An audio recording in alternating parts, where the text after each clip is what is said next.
Bagong ayuda ni Kim Chu, pinusuan ng mga solid Kim Pao.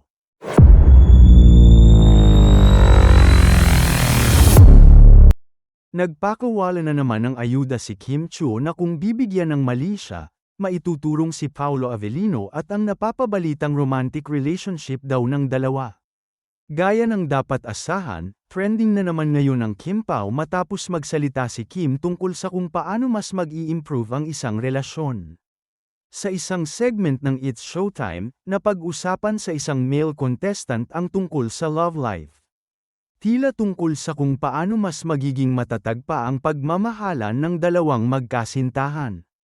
Pabidang nagbigay ng kanyang opinyon si Kim, na parang isang expert sa usapin ng relasyon. Say ni Kim, to improve the relationship you have to do things together. Siyempre, kanya-kanyang paandar ang mga solid na dinugtungan ang sinabi ni Kim. May nag-comment na like jogging every Sunday. Ang ilan naman, Island Beach Resort vacay. Hindi rin nawala ang biking every weekend. Wala pang direct confirmation mula kina Kim at Paolo ang bali-balitang relasyon nila, pero marami na ang naniniwalang magjowa na ang dalawa. Ang ilan naman sa mga fani, nagagalit dahil OA, overacting, na raw ang delulo ng iba nilang mga kasama. Bigyan raw ng privacy at respeto ang Kim Pao.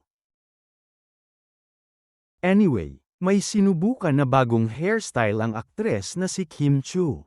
Sa bagong Instagram post ng It's Showtime host, makikita na may bangs na ito. Soft glam, slick lines, she bangs, and just the right pop of sunshine, say ni Kim. Anggat din ang kaseksihan ni Kim habang suot ang all-black outfit.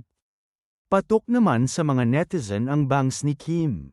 Sobrang ganda, bagay, super pretty, so beautiful Kim. Bangs also looks good on you.